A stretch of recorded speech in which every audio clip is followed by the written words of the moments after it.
नमस्कार दोस्तों, मैं एक चंद्रशेखर उगले आपका अपने शेयर मार्केट यूट्यूब चैनल पे स्वागत करता हूं। हम देखेंगे पेटीएम के बारे में। पेटीएम की न्यूज आके 2 दिन हो चुके हैं। 2 दिन नहीं, 3 दिन हो गए हैं।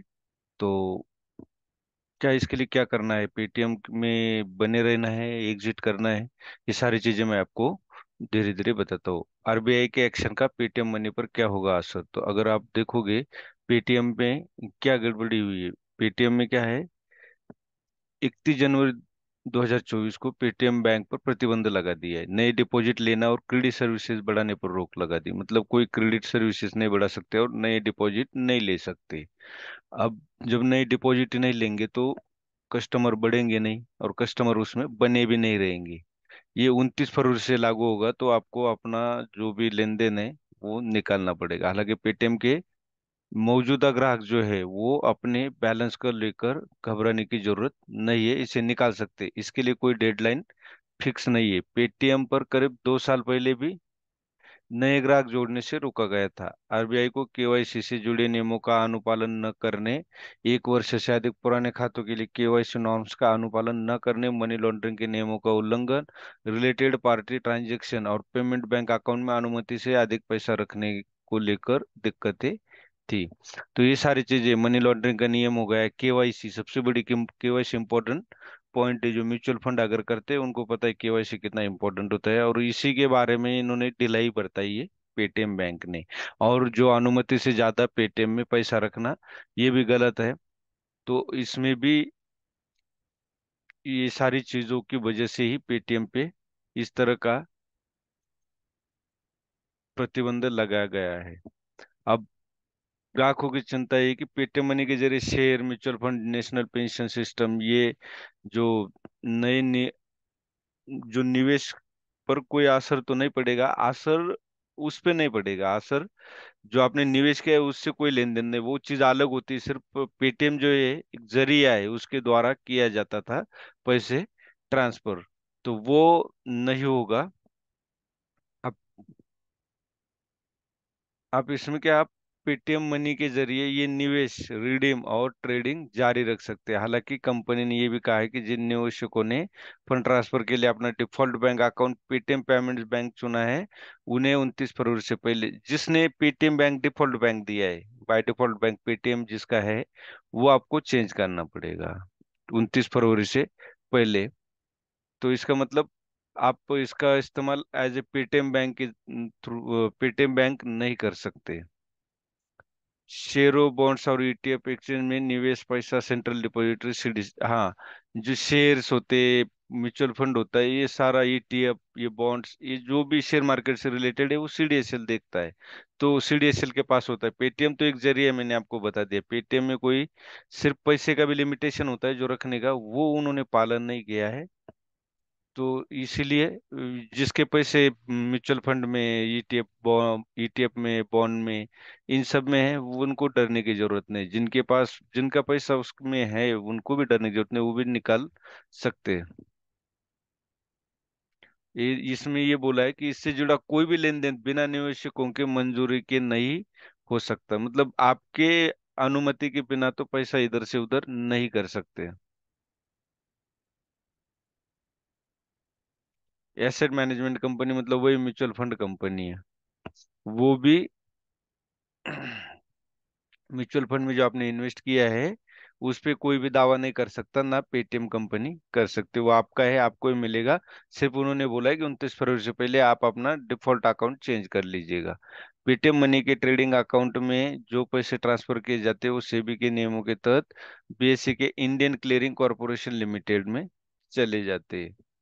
अब डिजिटल गोल्ड की बात करें तो पेटीएम ऐप के जरिए डिजिटल गोल्ड खरीद और बिक्री जारी रख सकते हैं। आप डिजिटल गोल्ड के लिए पेटीएम का इस्तेमाल कर सकते हैं। पेटीएम पेमेंट को लेकर आरबीआई ने जारी निर्देश दिए, उसका इस पर कोई असर नहीं पड़ेगा। मतलब ये गोल्ड के लिए कोई असर नहीं पड़ेगा। और जो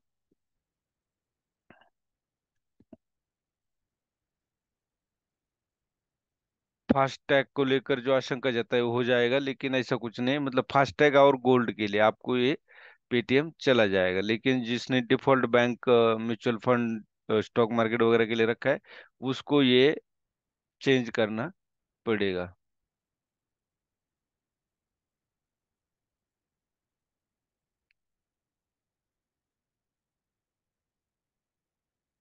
अब इसका ये जो फास्टैग है ये उसके बैंकों के पास हैंड ओवर किया जाएगा। आईडीएफसी हुआ, आईसीआईसी हुआ, एचडीएफसी बैंक, कोटक महिंद्रा, ये 5 बैंक है, इनके पास हो जाएगा। ये नेशनल कॉमन मोबिलिटी कार्ड है, 29 फरवरी के बाद काम करना बंद नहीं करेगा। ये केंद्रीय ministry of housing and urban affairs के जरिए ट्रांसपोर्ट कार्ड है। इसका इस्तेमाल मेट्रो और बसों में पेमेंट के लिए किया जाता है। मेट्रो और बसों में जो किया जाता था पेटीएम, ये काम करेगा। मतलब कुछ रिस्ट्रिक्शन लगाए है जिसमें पेटीएम ने अनदेखी की गई थी, तो इसलिए बोलते हैं कि प्रमोटर का होना बेहद जरूरी है पेटीएम में। अगर पेटीएम का आप देखोगे तो एक वीक का देखो 36% लॉस है। मतलब जो स्टॉक, जो उसके क्लाइंट है उनको कोई दिक्कत नहीं। पेटीएम की दिक्कत किसको हो जाती है, कंपनी में गड़बड़ी हो गई तो शेयर मार्केट को, शेयर जिसके जो स्टॉक होल्डर है उनको दिक्कत हो जाती है। देखो वो एक हफ्ते में 36%, तो इसका 3.72% प्राइस टू बुक रेशियो अभी भी, इतना गिरने के बाद भी। और पी रेशियो -46.68 है। अगर होल्डिंग हम देखेंगे, प्लेज नहीं है, स्टेबल है। और देखो प्रोमोटर होल्डिंग ही नहीं है इसमें, एफआईआई है। और इसलिए जिसमें प्रोमोटर होल्डिंग अच्छी है उस कंपनी में ही ज्यादातर निवेश करना चाहिए। उसका कारण यही है कि अगर कोई मालिक होता है ना तो वो सारे रूल फॉलो करता है, क्योंकि उसने कंपनी पैसे कमाने के लिए बनाई है, ना कि उसको लूटने के लिए। तो ये तो एक तरह का नियमों का उल्लंघन, पालन नहीं किया। उसका कारण कुछ और भी हो सकता है, लेकिन जो दिए नियम, बनाए हुए नियम है, उसको पालन करना बेहद जरूरी है। तो ये इसमें इन्होंने ढिलाई बरताई है। अभी फाइनेंशियल देखोगे तो क्या देखना है जब कंपनी का नाम ही बदनाम हो गया। फिर भी देखो दिसंबर में नेट इनकम माइनस है। देखो सितंबर में माइनस है, दिसंबर में भी ये पूरा माइनस में ही चल रहा है खाता। तो पेटीएम से दूर रहे तो बढ़िया है।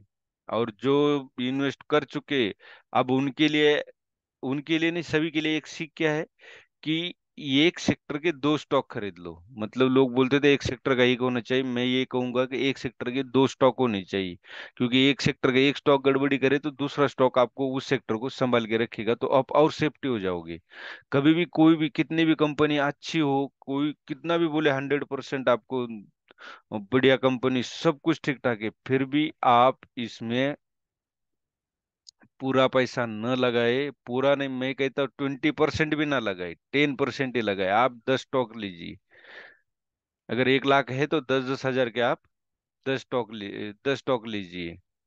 लेकिन जिससे कि आपका पैसा जो है वो बचेगा। अब ये देखो, जिसने अगर मान लो पेटीएम बहुत अच्छा है, लो प्राइस में मिल रहा है, उसने ले लिया है, वो जा भी रहा था, आप देख सकते हो यहाँ से वो, मैं आपको दिखाता हूँ, देखो इतना बढ़िया है वो, अब जा भी रहा था। अगर जिसने मान लो पेटीएम पे पैसा लगा दिया क्योंकि बहुत गिरा है, अप साइड से नीचे आया, पेटीएम सारे लोग यूज करते हैं, ऑल इंडिया चलता है, ये सब सोच के अगर वो यूज करता और पूरे पैसे अगर लगाता तो समझ लो वो डूब ही गया। और जिसने यहाँ से बाय किया है वो तो बच जाएगा। इसलिए बोलते हैं कि टेक्निकल में भी देखना बेहद जरूरी है। टेक्निकल में बाइंग और सेलिंग की प्राइस आपको पता चलती है। अब अगर टेक्निकल में आपने यहाँ से बाय किया होगा इस कैंडल पे, ये जो डब्ल्यू पैटर्न बनने के बाद, एक तो इसके ऊपर बाय करना है, तो मतलब यहाँ कहीं बाय किया होगा तो ठीक है। 613 पे अगर वो बाय करता है, 615 भी लगा लो, 613 से 615 के आसपास इसकी बाइंग थी। अगर यहाँ पे आप बाइंग करते हो तो आप देख सकते हो कितना लॉस होगा यहाँ, 22% का लॉस होगा। लेकिन जिसने कहीं यहाँ पे इसको इस यहाँ ब्रेक करने के बाद अगर बाय किया होगा तो वो देखो उसका तो, इस कैंडल के ऊपर अगर बाय किया होगा, ये डब्ल्यू पैटर्न है, मैं कहाँ की बात कर रहा हूँ, ये इस पैटर्न के ऊपर अगर आपने बाय किया होगा, ये देखो प्रॉपर पुल बैक दिया है, पुल बैक के बाद इसने इस कैंडल के ऊपर बाय किया होगा, देखो 899 पे, तो वो तो मारा गया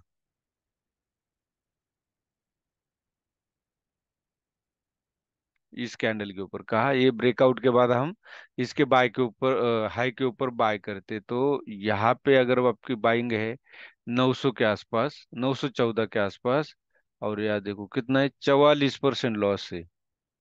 46% गए ना आधे पैसे।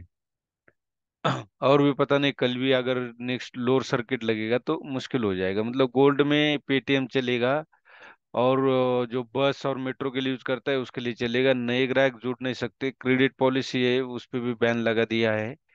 तो ये सब है, आपको म्यूचुअल फंड वगैरह वगैरह में जो इन्वेस्ट करते हो उसमें जो डिफॉल्ट बैंक दी है उसको चेंज करना है।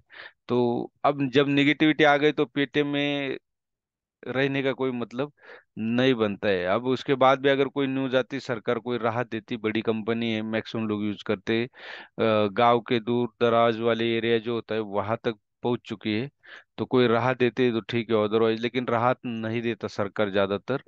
उसका कारण भी यही होता है कि अगर एक को राहत दे तो दूसरे भी ये गड़बड़ी करना शुरू कर देते हैं। यह है पेटीएम का। वीडियो अच्छा लगे तो लाइक कीजिए, शेयर कीजिए और सब्सक्राइब कीजिए। धन्यवाद।